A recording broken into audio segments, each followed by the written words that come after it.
Hello, this is 6 Minute English Learning English. I'm Sam. And I'm Roy. Nowadays, many people use online dating apps to find love and romance.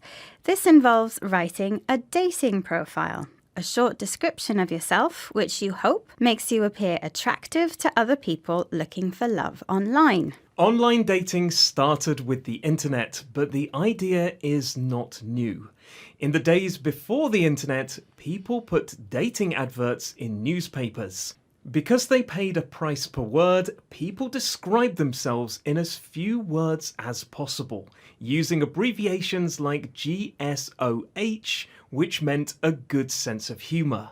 Eventually, GSOH became part of everyday English. Amazingly, the same thing is now happening in the world of online dating.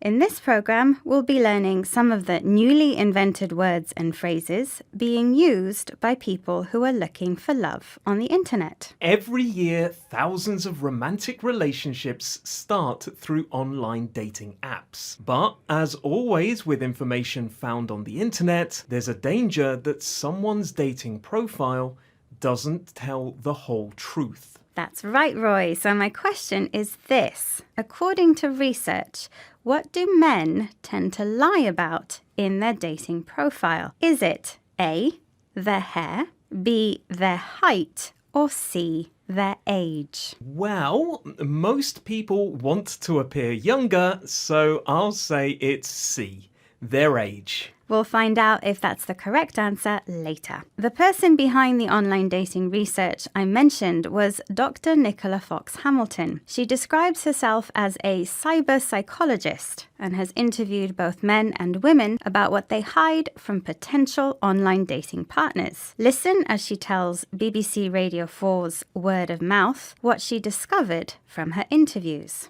If you're very deceptive, so if you have no friends and you never go to the pub and you said in your profile that your most fun thing to do is hanging out with your friends on a Saturday night, then that becomes a problem because then you've been very deceptive. If you occasionally do it and you made it sound a bit more like you do it all the time, that's more exaggeration. A lot of people do that, where they exaggerate things about themselves to make them seem more attractive, but they're walking a fine line and trying to balance between being attractive and not completely disappointing. People often exaggerate things about themselves to seem more attractive online. For example, that they love hanging out or spending time with friends. Nicola also says there's a difference between exaggerating and being deceptive, deliberately lying and making someone believe things that are not true. Nicola says deceptive daters are walking a fine or thin line.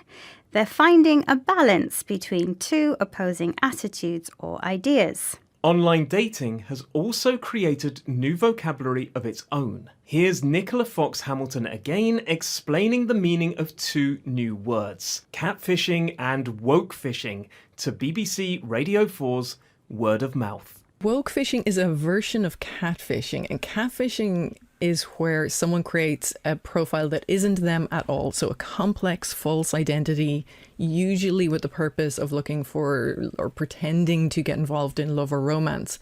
Wokefishing is where the person is generally who they say they are, but they say that they're much more liberal in their values and political attitudes than they actually are. Catfishing is when someone tries to be more attractive by creating a false profile and pretending to be someone else on social media. Related to this is the term wokefishing. Here, someone asks about your political and social opinions and pretends to share them in order to get closer to you. They may pretend to have more liberal or progressive attitudes than they really do. Looking for love is never easy. The internet has helped thousands find romance and created some interesting new vocabulary, but there are dangers and disappointments too. Speaking of which, it's time to reveal the answer to your question, Sam. You asked what men tend to lie about in their dating profiles. I guessed it was their age. You were wrong. According to research by Dr. Fox Hamilton, men tend to lie about their height and women about their weight. Okay, let's recap the new vocabulary we've learnt in this program about the language of online romance, starting with dating profile, a brief written description of yourself, which you hope will attract a partner. Being deceptive means lying so people believe something that is not true. Hanging out is an informal way to say spending time with someone, usually friends. The phrase walking a fine line means finding a balance between two opposing ideas or attitudes, or between two opposing sides so as not to annoy either side. And finally, we learnt two newly invented expressions. Catfishing means trying to appear more attractive by pretending to be someone else on social media. And wokefishing is when someone pretends to share the same liberal opinions as the person they are attracted to. Once again, our 6 minutes are up. Good luck if you are looking for love online. And remember, there's probably someone out there interested in the real you. Bye for now. Bye. 6 Minute English.